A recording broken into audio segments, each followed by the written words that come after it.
राज ठाकरेंचं नाव पाहून व्हिडिओ पाहण्यासाठी आलेल्या प्रत्येक दर्शकाचं आम्ही स्वागत करतो. कारण जेव्हा जेव्हा राज ठाकरे भाषण करतात तेव्हा तुमच्या आणि आमच्यासाठी गोष्ट महत्त्वाची होते की त्या भाषणामधून त्यांच्या मारलेल्या टोल्यांना बाजूला काढून जे महत्त्वाचे मुद्दे आहेत त्यांच्याविषयी चर्चा करणं. कारण राज ठाकरेच्या तोंडातून निघालेला प्रत्येक शब्द कुठे ना कुठे कोणाला तरी जाऊन पिन मारतो. त्यानंतर त्या पिन मारलेल्या जागेतून जी हवा निघते ते म्हणजे महाराष्ट्राच्या राजकारणात छोटं मोठं वादळ तर आणूनच सोडते. नमस्कार, मी शशांक आणि तुम्ही पाहताय सत्य पे सत्ता, थोडक्यात पण महत्वाचं. राज ठाकरे यांनी कालच राज्यस्तरीय पदाधिकारी मेळावा घेतला. या पदाधिकारी मेळाव्यामध्ये राज ठाकरे यांनी आपल्या संपूर्ण महाराष्ट्रातील पक्षाच्या पदाधिकाऱ्यांना कार्यकर्त्यांना आमंत्रित केले होते. खरं तर राज ठाकरेंना कोणाला आमंत्रित करण्याची गरज नाही. त्यांच्या पक्षातले कार्यकर्ते, मीडियावाले आणि राज ठाकरेंना ऐकणारे नेहमीच त्यांच्या कार्यक्रमात जातात. कारण राज ठाकरेचं बोलणं ऐकणं म्हणजेच काही राजकारण्यांना लाईव्ह ट्रोल होताना पाहणं. राज ठाकरे यांनी छत्रपती संभाजी महाराज यांच्याविषयी जो चित्रपट येतोय छावा त्याबद्दल बोललेच, पण त्यानंतर त्यांनी एक अशी टिप्पणी केली जी काही लोकांना आवडेल ना आवडेल. या चित्रपटामधून त्यांनी सरळ गांधी बापूंनाच कटघऱ्यामध्ये घेतलं. राज ठाकरे म्हणाले की जेव्हा छत्रपती संभाजी महाराजांनी इतिहासात कधी ना कधी लेझीम हातात घेतला असेल, काय माहिती, कोणाला माहिती. खरीच गोष्ट आहे. आता कोण तो माणूस आहे जो त्या काळापासून आतापर्यंत जिवंत आहे. आपण समकालीन पुस्तकं तर वाचतो, पण ते समकालीन पुस्तकं कितपत योग्य आहेत काय माहिती. राज ठाकरेंनी अजून एक टोरा मारला. तो कोणाला हे तुम्हीच समजून घ्या. हे सध्याच्या घडीला सगळ्यांनाच इतिहास समजायला लागला. सगळेच इतिहास संशोधक झाले. गोष्ट बरोबर आहे. राज ठाकरेंनी जसं बोललं होतं की छत्रपती संभाजी महाराजांनी कधी लेझीम हातात घेतलं असेल, पण जर आपण औरंगजेब विरुद्ध संभाजी महाराज असा एक चित्रपट बघण्यासाठी जातोय ज्यामध्ये संभाजी महाराजांना आपल्या युद्ध करताना पाहिजे, त्यामध्ये जर असा एक सीन आला की ज्यामध्ये संभाजी महाराज लेझीम खेळतायत, कुठे ना कुठे तो आपल्या त्या फ्लोला तोडू शकतो. राज ठाकरे यांनी बोलले की समजा आपण गांधीजींचा कुठला चित्रपट पाहायला जातोय, गांधीजींनी खूप सारे आंदोलनं केले, पण अचानक त्या चित्रपटामध्ये गांधीजी दांडिया खेळायला लागले. खेळतील कसे, कारण त्याच्या एका हातात आधीच दांडी आहे. खरं तर राज ठाकरेंनी हे जे काही बोललं ते छोटासा विवाद तर निर्माण करू शकतं, पण राज ठाकरेसाठी अशा विवादित गोष्टी बोलणं काही नवीन नाहीये.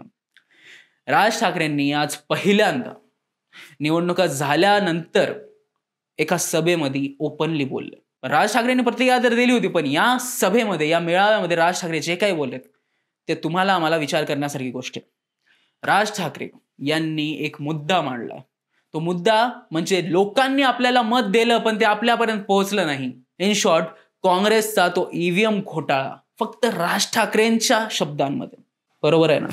राज ठाकरेंनी भरसभेमध्ये राजू पाटलांना उठवलं आणि म्हणले की हे राजू पाटील यांचं एक गाव आहे 1400 लोकसंख्येचं. 1400 लोकसंख्येमध्ये नेहमी 1400 मतं राजू पाटलांना पडतात, पण ह्या विधानसभेमध्ये त्यांना त्या गावातलं एकही मत नाही मिळालं. कसं शक्य? या उलट काँग्रेस समाज प्रदेश अध्यक्ष बाळासाहेब थोरात हे आतापर्यंत 7 वेळेस आमदार राहिले होते. नेहमी 70-80 हजार मताधिक्यांनी निवडून येणारे आणि 10,000 मतांनी पराभूत होतात. विचार करण्यासारखी गोष्ट आहे. राज ठाकरेंनी अजित पवारांवरती टोला मारत एक गोष्ट बोलली की ज्या अजित पवारांना 4 ते 5 सीटा येतील इतकीही अपेक्षा नव्हती, त्यांच्या 42 सीटा निवडून आल्या.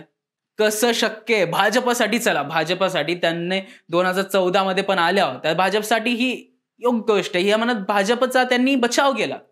पण आजच्या संपूर्ण भाषणामध्ये राज ठाकरे यांनी परत एकदा आपली भूमिका शिफ्ट केल्याचं दिसतंय. 2019 मध्ये मोदी हटाव भारत बचाव पासून 2024 मध्ये मोदींना आम्ही खुलं समर्थन देतो इथपर्यंतचा प्रवास तर राज ठाकरेंनी केला होता. पण त्यानंतर कालच्या सभेमध्ये त्यांनी ज्या प्रकारे बोललेत, कुठे ना कुठे ते भारतीय जनता पक्षाला सॉफ्टली टार्गेट करणार होतं. राज ठाकरे यांनी एक गोष्ट बोलली, स्वतःच्या कार्यकर्त्याला म्हणाले की लोक तुम्हाला प्रश्न विचारतात तर तुम्हाला हडबडून जायचं काम नाही, काही गोष्टी तुम्ही समजा, पक्षाची कामं लोकांपर्यंत पोहोचवा. आत्ताचे काही पत्रकार आहेत जे एका पक्षाचे होऊन बसलेत, कुंभमध्ये लोक मेले पण आता ते फक्त बातम्या दाखवतात. इतरांचं सरकार असलं असतं तर आतापर्यंत गर्दा झाला असता. खरं तर राज ठाकरेची गोष्ट बरोबर आहे. कुंभमध्ये काय झालं यावरती चर्चा होणं खूप गरजेचं आहे. कोणाची चुकी होती? प्रत्येक वेळेस आपण नियतीला दोष देऊ नाही शकत. तिसरी गोष्ट, राज ठाकरे यांनी पत्रकारांना तर टोला मारलाच, पण राज ठाकरेंनी एक महत्वाची गोष्ट बोलली की राज ठाकरे ही भूमिका बदलतात असं पत्रकार नेहमी टार्गेट करतात. मी एकटाच आहे का जो भूमिका बदलतो?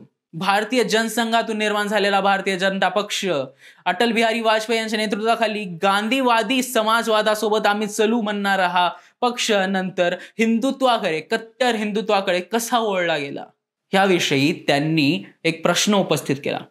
आणीबाणीला शिवसेनेने समर्थन दिलं.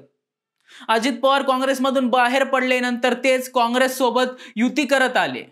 अजित पवार पासून इंदिरा गांधी पासून भारतीय जनसंघ, भारतीय जनसंघापासून भारतीय जनता पार्टी आणि RSS, प्रत्येकाने आपल्या आपल्या फायद्यासाठी आपली भूमिका बदलली. मी कुठल्या फायद्यासाठी भूमिका बदलली असा प्रश्न राज ठाकरेंनी निर्माण केला.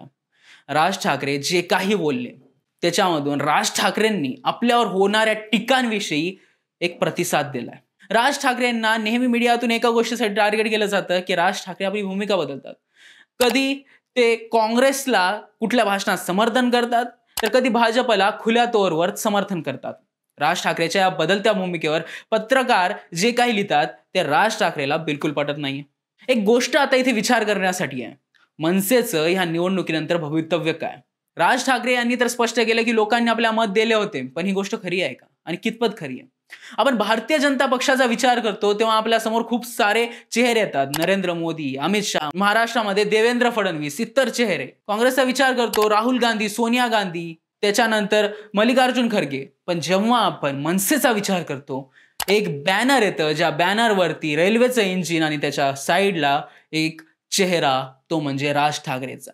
सध्याच्या स्थितीत राज ठाकरे हेच मनसे आणि मनसे हेच राज ठाकरे असं झालंय का? कारण अमित ठाकरे जेव्हा या राजकीय मैदानात उतरले होते, राज ठाकरेंनी खूप सारे इंटरव्ह्यूज मध्ये सांगितलं की आम्ही अमितला सांगितलं होतं की तू जे काय करतोय तो विचार करून कर. राज ठाकरेंना आपल्या मुलाला राजकारणात येऊ द्यायचं नव्हतं का? राज ठाकरेंना अमितला माहीमची निवडणूक लढू द्यायची नव्हती का? काय आहे हे संपूर्ण प्रकरण? मनसेला समोरचा चेहरा अमित ठाकरे बनतील का? राज ठाकरेंनी ज्या प्रकारे मनसेला आतापर्यंत समोर आणलंय तसं अजूनही समोर अमित ठाकरे नेऊ शकतील का? या सर्व गोष्टींचा विचार करणं खूप गरजेचं आहे. कारण राज ठाकरे यांचे मुद्दे खूप वेळेस महाराष्ट्रासाठी विकासाकडे नेतात, पण त्यांचे काही मुद्दे आपल्याला विचार करायला भाग पाडतात की खरंच महाराष्ट्रामध्ये मनसेसारख्या पक्षाची गरज आहे का? खरंच कधी ना कधी आपण राज ठाकरे यांना मुख्यमंत्री बनवून संधी द्यायला हवी का? कारण मुख्यमंत्री म्हणून जर राज ठाकरे यांना संधी द्यायची तर त्यांच्या आमदारांना संधी द्यावी लागेल. आणि ग्राउंड लेवलवरती मनसेचं काम आज व्यवस्थित सुरू आहे का?